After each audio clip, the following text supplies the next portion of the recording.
राहुल गांधी आज राजस्थान के दौरे पर रहे। वे राजस्थान के बांसवाड़ा जिले में मानगढ़ धाम पहुंचे और यहां जनसभा में भाजपा पर कई निशाने साधे।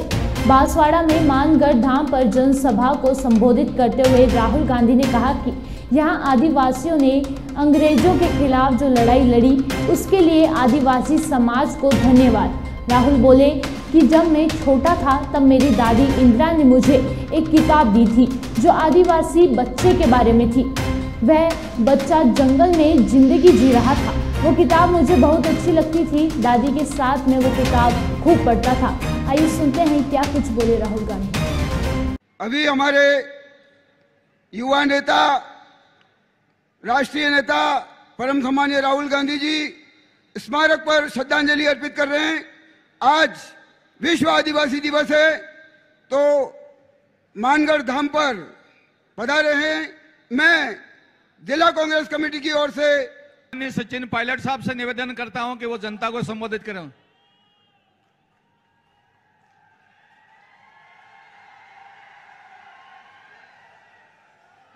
आदरणीय राहुल गांधी जी, सम्मान्य मुख्यमंत्री जी, हमारे प्रदेश अध्यक्ष डॉ टाटा साहब, हमारे इंचार्ज रंधावा जी, मंचासीन सभी मंत्रीगण, सभी नेतागण, आज इस आदिवासी दिवस के दिन इतनी बड़ी तादाद में आप सब यहाँ मौजूद हैं और मुझे खुशी है कि आज राहुल गांधी जी हमारे बीच आदिवासी दिवस को मनाने के लिए, आप लोगों को दोबारा विश्वास दिलाने के लिए हमारे बीच मौजूद हैं। और मुझे खुशी इस बात की भी है कि साजिशपूर्ण तरीके से जिस तरह राहुल गांधी जी के ऊपर कुछ लोगों ने इनकी सदस्यता को रद्द करने का काम किया था,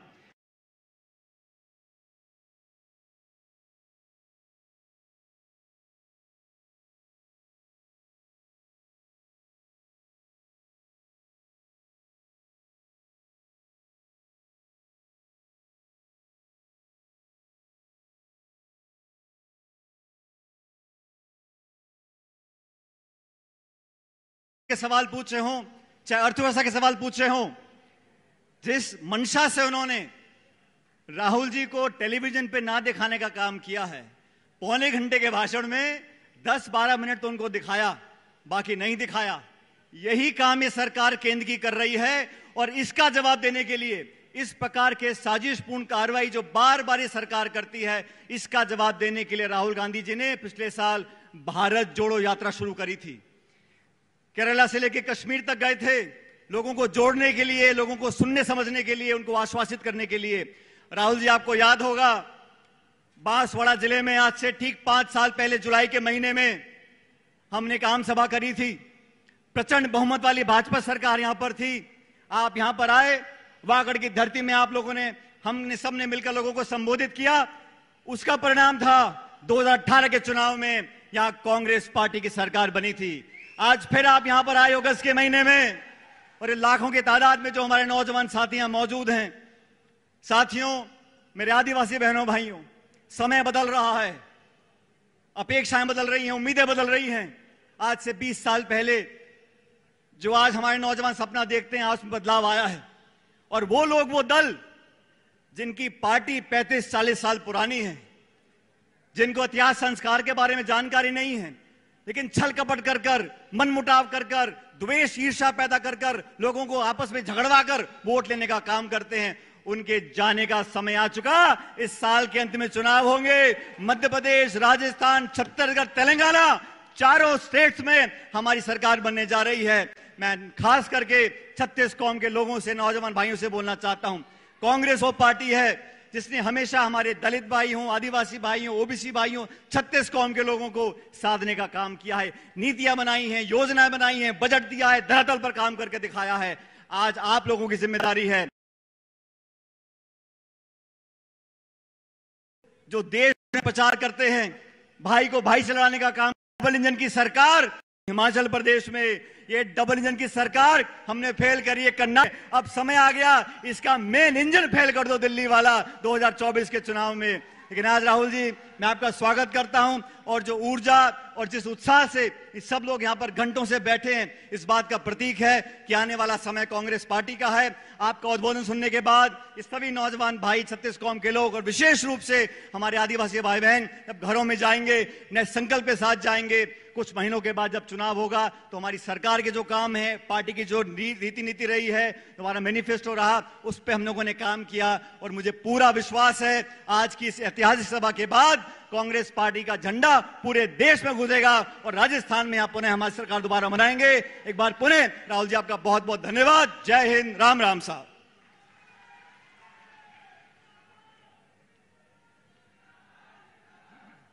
अब मैं माननीय प्रदेश अध्यक्ष डॉक्टर साहब से निवेदन करता हूं कि वो जनता को संबोधित करें। जोरदार ताली बजनी चाहिए भाई, ताली तो बजाओ। हमारे नेता परमादरणीय राहुल गांधी जी, हमारे इंचार्ज आदरणीय रंधावा साहब, हमारे लोकप्रिय मुख्यमंत्री आदरणीय अशोक गहलोत जी, आदरणीय डॉक्टर सीपी जोशी जी, आदरणीय सचिन पायलट जी, आदरणीय भंवर जितेंद्र सिंह जी, सम्मानित मंच मालवीय साहब, अर्जुन बामनिया जी और तमाम सम्मानित मंच और आदरणीय मेरे आदिवासी भाइयों, कांग्रेस के कार्यकर्ताओं, सबसे पहले हम अभिनंदन करते हैं उस शेर का जिसने चैलेंज करके 4000 किलोमीटर यात्रा निकाली और उस पूरे देश में उस केंद्र की घमंडी सरकार को बता दिया कि देश के लोगों के मुद्दों को समझना पड़ेगा, देश के लोगों की आवाज को सुनना पड़ेगा।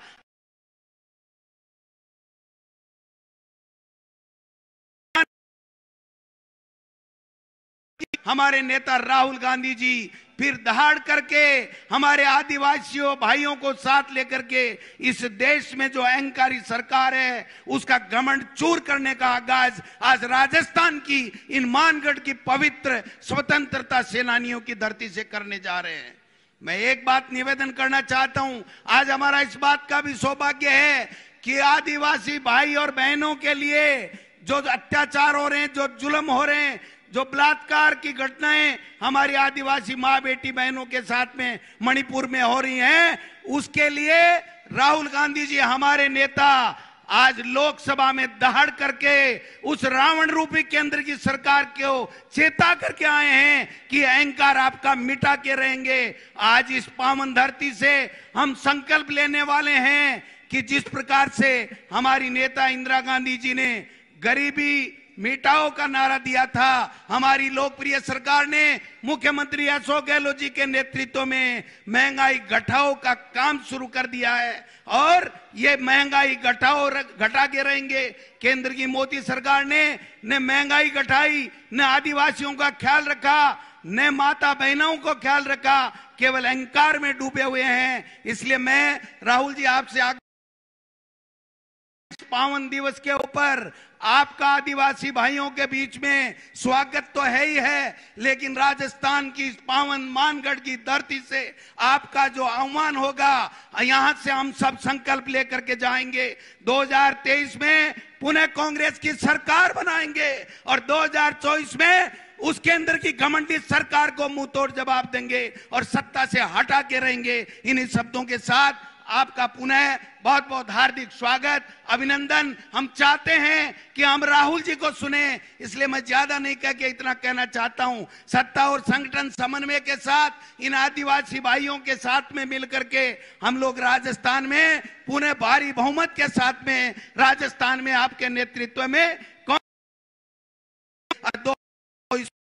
सरकार का तख्ता पलट करेंगे। आप सबका बहुत बहुत धन्यवाद। सम्मानित मंच पे पधारे हुए नेताओं का भी स्वागत, अभिनंदन। आप सब पधारे और मेरे आदिवासी भाइयों का भी बहुत बहुत आभार कि आप सुबह 6-7 बजे आकर के यहाँ बैठ गए थे। राहुल जी 25 किलोमीटर तक लाइन लगी हुई है, पैदल देख लीजिए, रोड पे 1 इंच भी जमीन नहीं है। हमारे आदिवासी भाई आपका इस्तकबाल करने के लिए, आपका स्वागत करने के लिए, आपका पुनः बहाली के ऊपर अभिनंदन करने के लिए यहाँ पर आया है। आपका बहुत बहुत धन्यवाद। जय हिंद, जय भारत, जय कांग्रेस।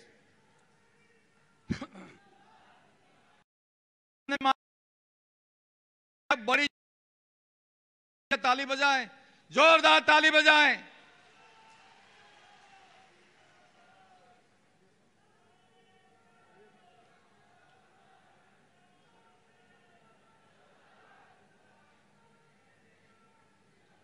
भैया अब आवाज नहीं, आवाज नहीं।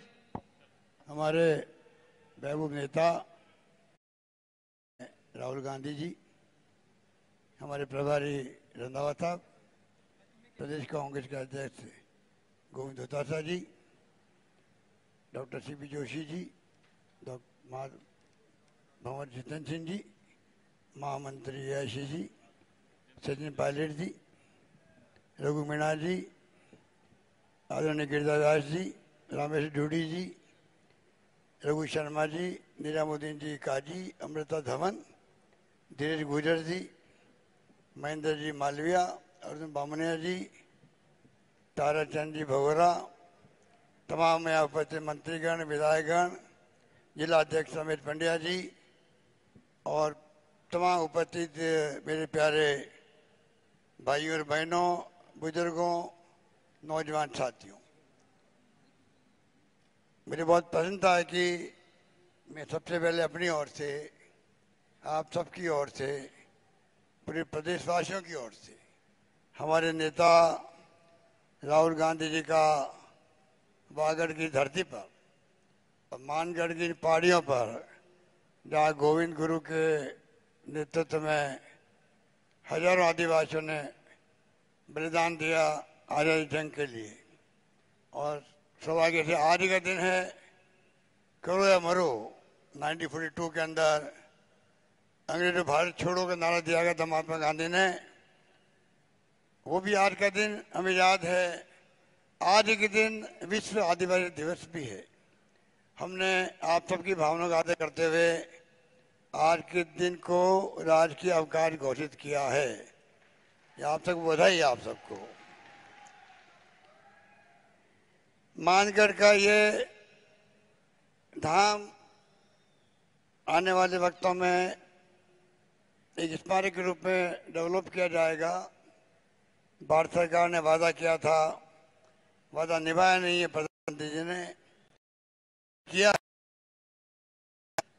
वादा निभाएंगे, गवर्नमेंट आगे आएगी और इस मानगढ़ धाम आदिवासियों ने मुल्क की आज़ादी के लिए बलिदान दिए हो, उसको डेवलप करने के लिए आगे आएगी। आज करता हूँ की लागत से हमने शुरुआत करेंगे और शहीद स्मारक को आगे बढ़ाएंगे। मुझे खुशी है कि राहुल जी, आप जब चिंतन शिविर होता था उदयपुर में तब आप पधारे थे, वेणेश्वर धाम पधारे थे। उस वक्त आपने 135 करोड़ रुपए का और ब्रिज का शिलान्यास किया था, उसका काम चल रहा है वेणेश्वर धाम में। उसके बाद में हमने 100 करोड़ रुपए मंजूर किए विकास के लिए। इस प्रकार से इस क्षेत्र का हम विशेष ध्यान रख रहे हैं। ये वागड़ का क्षेत्र है जहाँ पर भैरव जी मंदिर पर पुल निर्माण का मांग की गई है। अभी मुझे कहा मालविया जी ने करीब 37 करोड़ रुपये लागू होंगे भैरव जी मंदिर पर पुल निर्माण की। मैं घोषणा करता हूँ 37 करोड़ की लागत से पुल बनाया जाएगा। अभी मैं 2 महीने पहले आया था, 2500 करोड़ रुपए की लागत से अपर हाई लेवल कैनाल बनाने का काम प्रारंभ हो गया है। हजारों खेतों को पानी मिलेगा, सिंचाई होगी। अपर कैनाल पीपलकुट का काम 1500 करोड़ रुपए की लागत से जल्दी आगे बढ़ेगा।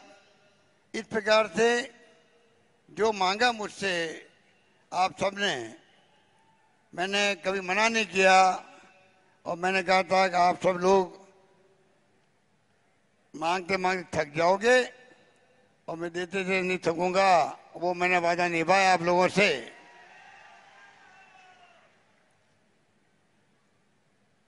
आज एक और मांग बहुत पॉपुलर डिमांड थी यहाँ की, जो आदिवासी हमारे भाई बहन जो नौकरी करते हैं बाहर और जो टीएसपी के बाहर के नौजवान यहाँ नौकरी कर रहे थे। अभी हमने फैसला किया है करीब 2000 शिक्षकों को ट्रांसफर करने का। उनकी जगह हमारे स्थानीय आदिवासी नौजवानों को, छात्रों को मौका मिलेगा नौकरी करने का। माहवाड़ी केंद्र जिसके लिए हमारे डॉक्टर सीपी जोशी साहब पैरवी करते रहते हैं, आप सब भी कहते रहते हैं, आपके भाई बंधु जो आदिवासी हैं वो टीएसपी क्षेत्र में नहीं आते हैं, वहाँ पे भी माहवाड़ी केंद्र खुलने चाहिए। इसलिए हमने तय किया है जिस प्रकार माहवाड़ी केंद्र यहाँ चलते हैं उसी प्रकार से अन्य क्षेत्रों में माहवाड़ी केंद्र प्रारंभ किए जाएंगे। इस रूप में मैं समझता हूँ वागड़ का चौमुखी विकास हो, ये हमारा सपना है। मुझे खुशी है कि अभी मेरे पूर्व में कहा गया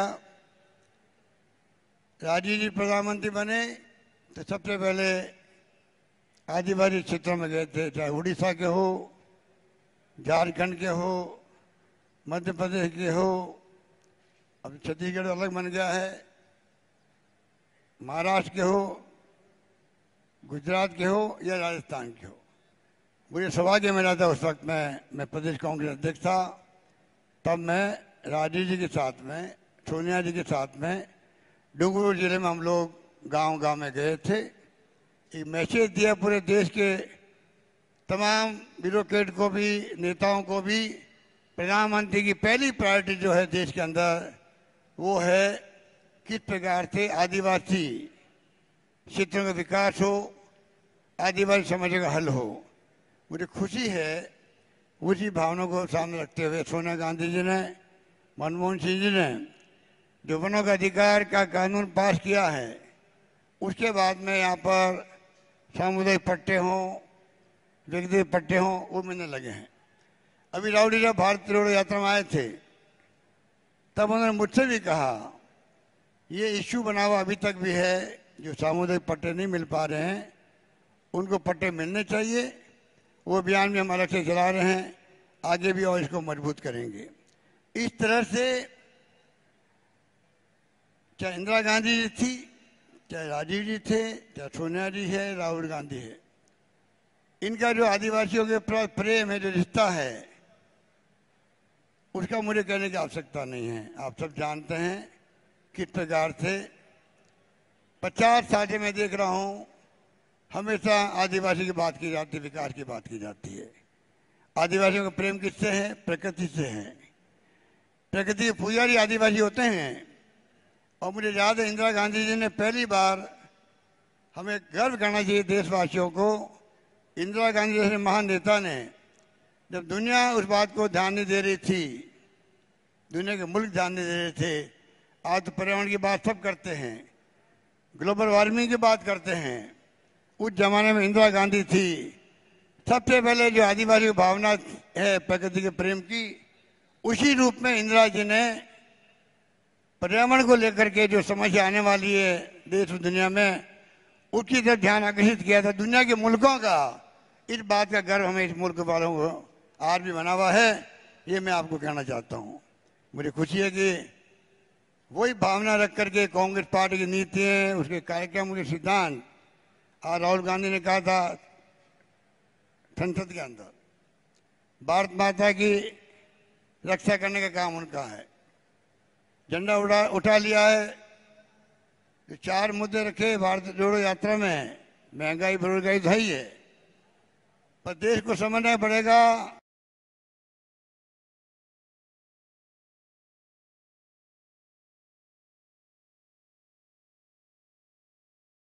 ने कहा था संसद के अंदर, भारत माता की रक्षा करने का काम उनका है।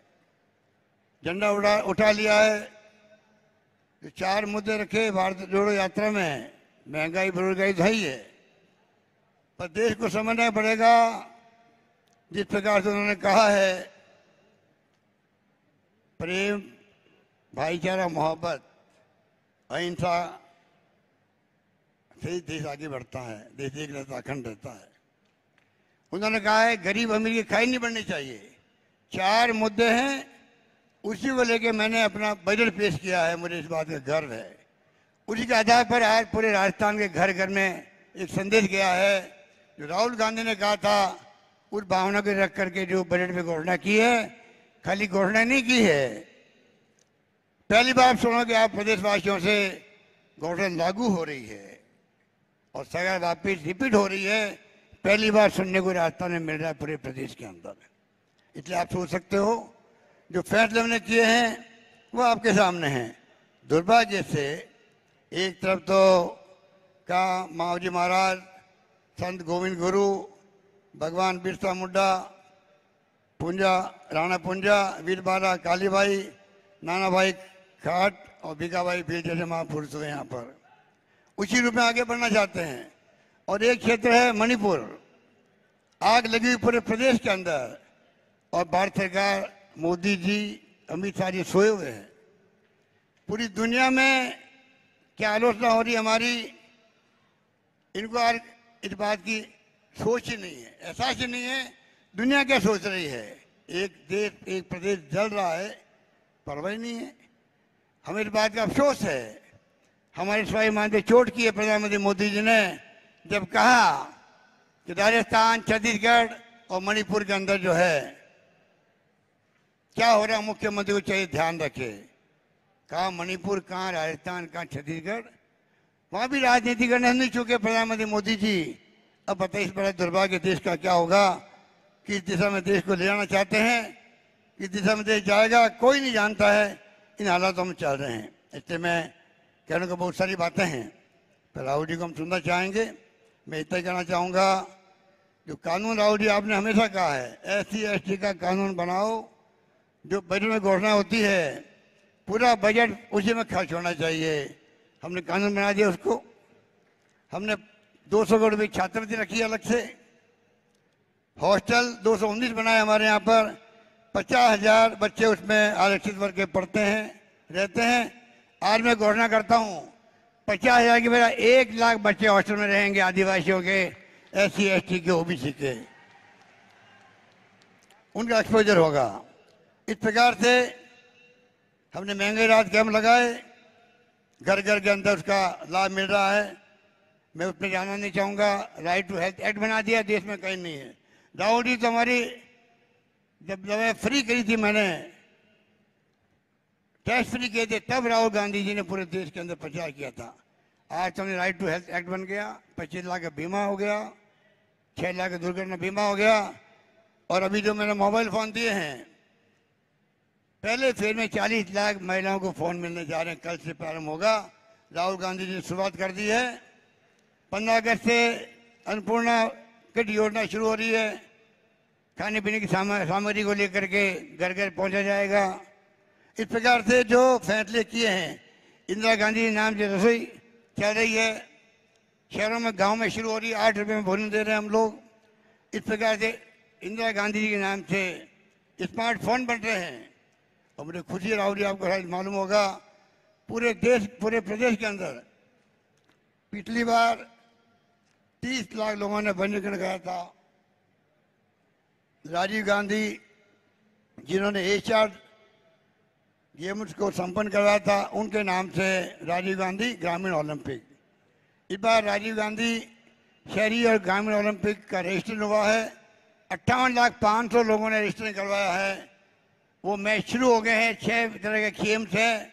बहुत शानदार तरीके से माहौल बन रहा है, जिससे कि हमारे यहाँ के बच्चे भी ओलंपिक, कॉमनवेल्थ और साथ में एशियाड में कामयाब हो सके। इस प्रकार की सोच के साथ हम आगे बढ़ रहे हैं। इसलिए मैं कहना चाहूँगा, कमी कोई रखी नहीं है। जो आपका आदेश था, जो आपकी भावना थी, उसके अनुरूप हम लोगों ने हमेशा काम को आगे बढ़ाया है। और मैं समझ सकता हूँ कि आपकी भावना क्या है देश के लिए, देशवासियों के लिए, गांव के लिए, गरीब के लिए, आदिवासियों के लिए, दलितों के लिए, पिछड़ों के लिए कोई सोच नहीं सकता। अभी हाल ही में आपने कहा जाति की जनगणना होनी चाहिए। आपका इतना कहना मैं समझता हूँ पूरे देश को एक मैसेज दे गया है। हम चाहेंगे राजस्थान में भी जाति की जनगणना शुरू होगी, जिसका जितना हक है वो उसको मिलेगा जाति के आधार पर। आज 21% आरक्षण है राजस्थान में।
कि आने वाले वक्त के अंदर हम कोई कमी रखने वाले नहीं है।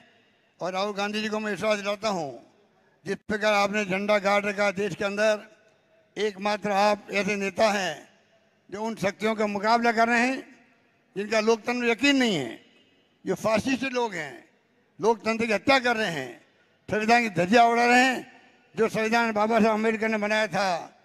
आज पूरा देश चिंतित है, एजेंसी को दुरुपयोग हो रहा है, जुडिशल दाव में है, सब कुछ मालूम है। राजस्थान प्रदेश आपको विश्वास दिलाता है, इस बार जो हमने गवर्नेंस की है, इस बार जो हमने फैसले किए हैं, मिनिमम इनकम गारंटी एक्ट बना दिया है जो इसमें कहीं पे नहीं है, जनता तय कर लिया है। इस बार आपके आशीर्वाद से, आपकी जो भावना भारत जोड़ो यात्रा की है, उसका आधार बने के हम आगे बढ़ रहे हैं। इस बार वापस सरकार रिपीट होगी, ये मैं आपको विश्वास कह सकता हूँ। धन्यवाद, जय हिंद, धन्यवाद। हेलो ए भाई, ओ दादा, जब तो ताली बज दीजिए, राहुल गांधी जी आ रहे हैं। ताली बजाओ, ताली बजाओ, ताली बजाओ, ताली बजाओ। और कोई उठे नहीं। बहुत सम्मान के साथ राहुल गांधी जी से निवेदन करते हैं, घूम रहे भाई, बैठ जाओ, बैठ जाओ, सब बैठ जाओ, सब बैठ जाओ, सब बैठ जाओ।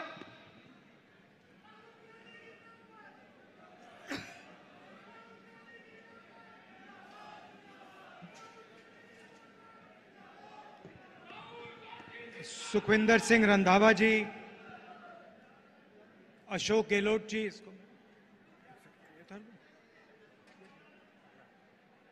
अशोक गहलोत जी, दोतासरा जी, जितेंद्र सिंह जी, सचिन पायलट जी, रघुवीर मीना जी, सीपी जोशी जी, गिरजा व्यास जी, मोहन प्रकाश जी, महेंद्रजीत मालविया जी, अर्जुन सिंह बामनिया जी, रमेश पांड्या जी, स्टेज पे कांग्रेस पार्टी के सीनियर नेता, भाइयों और बहनों, प्रेस के हमारे मित्रों, आप सबका इस पवित्र भूमि पे बहुत बहुत स्वागत। चोट तो नहीं लगी आपको?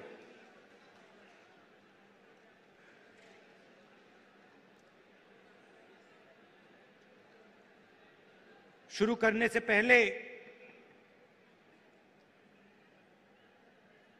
जो यहां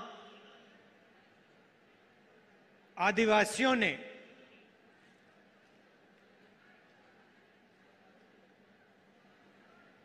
अंग्रेजों की लड़ाई में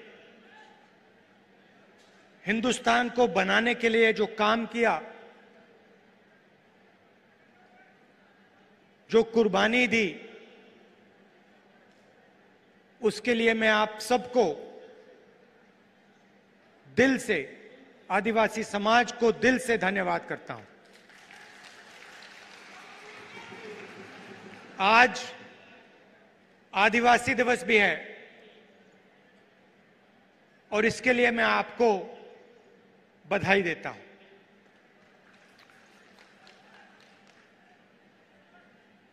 जब मैं छोटा था, 6-7 साल का था,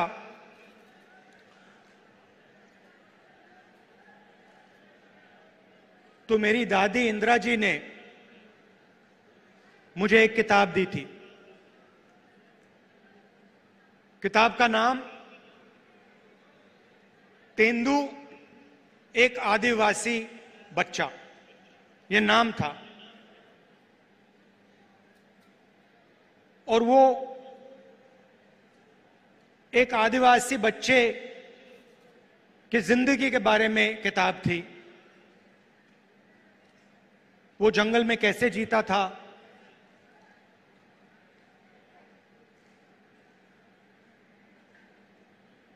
तीर कमान से मच्छी मारता था, उसके माता पिता, उसका परिवार किस प्रकार से जीता था, उस किताब में लिखा था। और वो किताब मुझे सबसे अच्छी लगती थी और मैं दादी के साथ वो किताब पढ़ता था, दादी पेज घुमाती थी और फिर मैं उनसे सवाल पूछता था और वो मुझे जवाब देती थी। शायद 45 साल पुरानी बात बता रहा हूं। और मैंने उनसे एक दिन पूछा कि दादी, ये आदिवासी शब्द जो है इसका मतलब क्या है? और जैसे आप जानते हो, वो आदिवासियों से बहुत प्यार करती थी, मोहब्बत करती थी।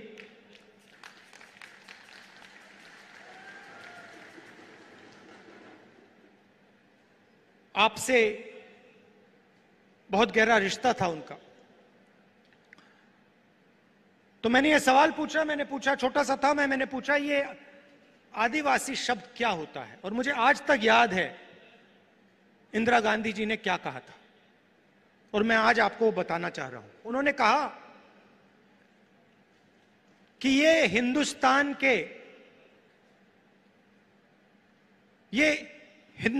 के पहले निवासी हैं। ये जो हमारी जमीन है, सुनिए, ये जो हमारी जमीन है, जिसको आज हम भारत कहते हैं, ये जमीन इन आदिवासियों की जमीन थी। और फिर उन्होंने कहा, जो आज का मॉडर्न समाज है उसको आदिवासियों से जिंदगी जीना समझना चाहिए। ये उनके शब्द हैं। जल, जंगल, जमीन के साथ क्या बर्ताव होना चाहिए, क्या रिश्ता होना चाहिए, आदिवासियों से सीखना चाहिए। मगर एक बात मेरे दिमाग में बैठ गई कि आदिवासी इस देश के, इस धरती के पहले निवासी थे।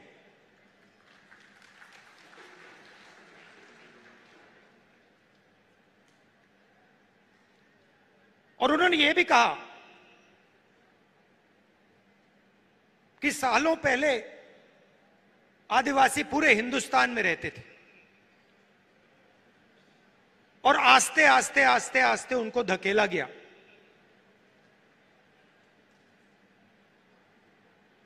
तो यह बात मेरे दिमाग में बैठ गई। आदिवासी पहले निवासी थे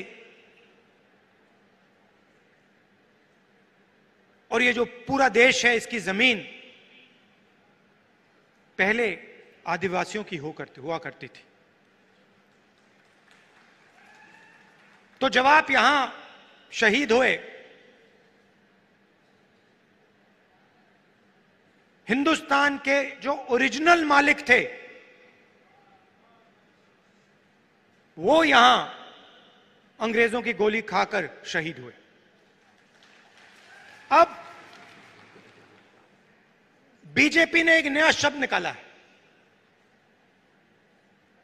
वनवासी। वनवासी का मतलब जो जंगल में रहते हैं। हम आपको आदिवासी कहलाते हैं। यह पूरा का पूरा देश आपका है और हम चाहते हैं कि आप जो भी करें, जहां भी करें, आप सफलता प्राप्त करें। चाहे आपके बच्चे कॉलेज में जाना चाहें, यूनिवर्सिटी में जाना चाहें, हवाई जहाज उड़ाना चाहें, कंप्यूटर चलाना चाहें, बिजनेस करना चाहें, इंडस्ट्री को चलाना चाहें, हम चाहते हैं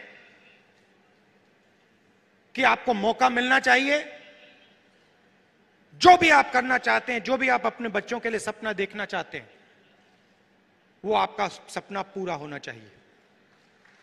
अब वो क्या कहते हैं? वो कहते हैं आप आदिवासी नहीं हो, आप हिंदुस्तान के पहले निवासी नहीं थे।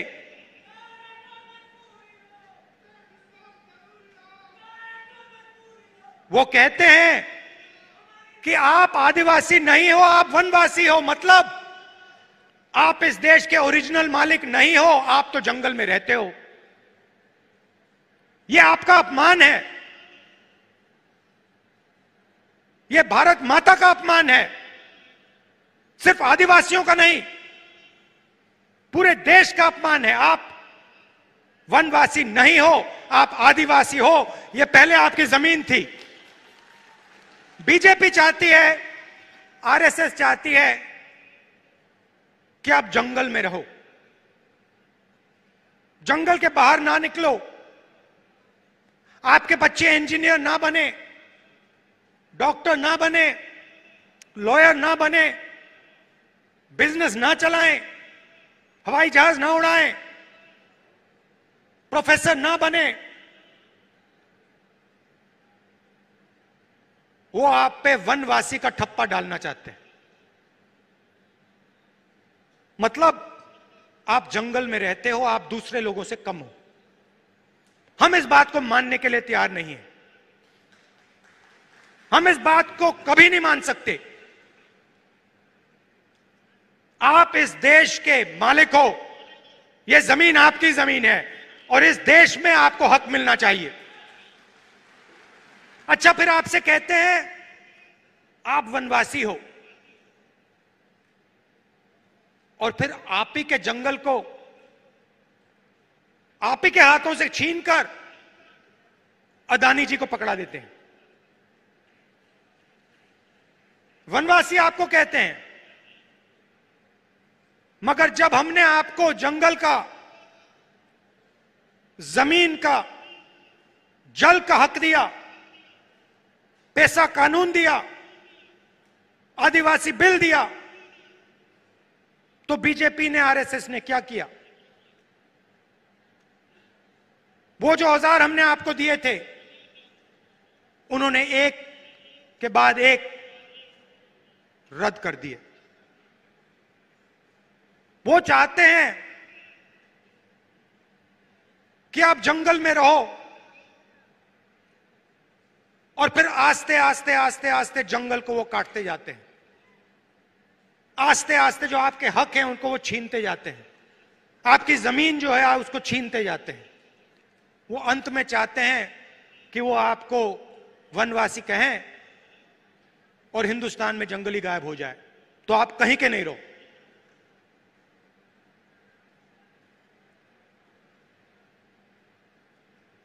आप आदिवासी हो, आदिवासी थे और आदिवासी रहोगे, और इस बात को कोई बदल नहीं सकता। इतिहास को कोई बदल नहीं सकता। हिस्ट्री की किताब में कोई कुछ लिख ले, सच्चाई यह है कि यह जमीन पहले आदिवासियों की थी और आदिवासियों को इस देश में हक मिलना चाहिए। कोई भी सपना देखने का हक मिलना चाहिए। आज मैंने पार्लियामेंट में भाषण दिया और अपने भाषण में मैंने कहा कि हिंदुस्तान एक आवाज है, हर नागरिक की आवाज है, आदिवासियों की आवाज है, पिछड़ों की आवाज है, दलितों की आवाज है, अल्पसंख्यकों की आवाज है, जनरल कम्युनिटी की आवाज है, महिलाओं की आवाज है।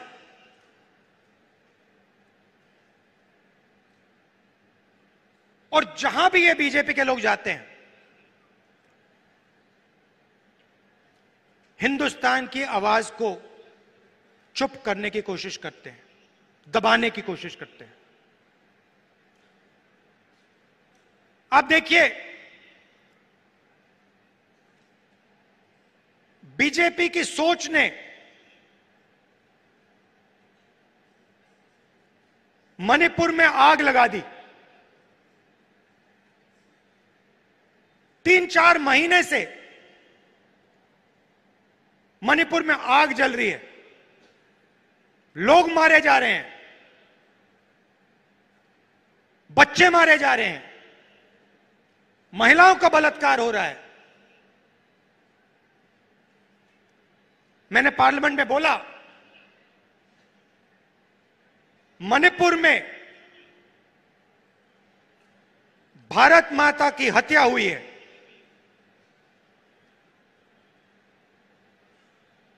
बीजेपी की विचारधारा ने मणिपुर में भारत माता की हत्या की है। और देखिए, 3-4 महीने से आग लगी है। अगर प्रधानमंत्री चाहे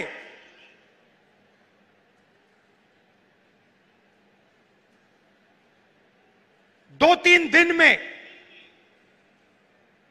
उस आग को बुझा सकते हैं। अगर प्रधानमंत्री ने हिंदुस्तान की सेना को कहा कि इस आग को 2 दिन में बुझा दो, हिंदुस्तान मणिपुर में जो आग जल रही है उसको 2 दिन में बुझा देगी। मगर प्रधानमंत्री आग को जलाना चाहते हैं।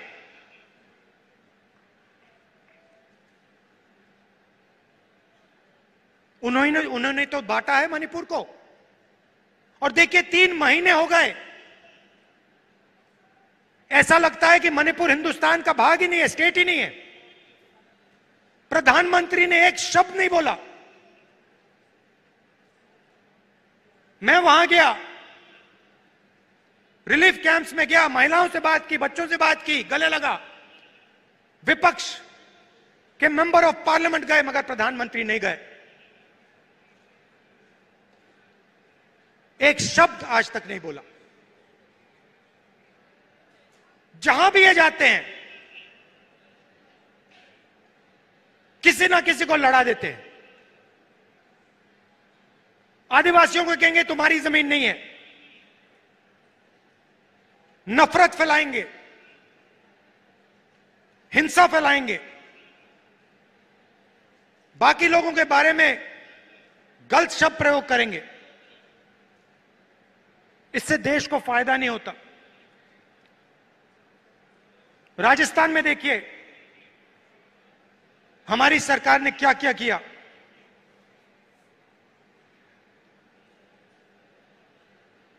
CM Chiranjeevi health insurance scheme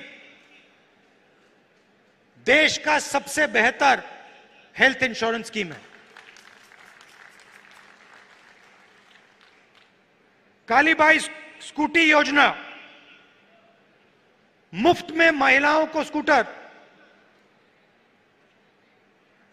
मुख्यमंत्री कोचिंग योजना,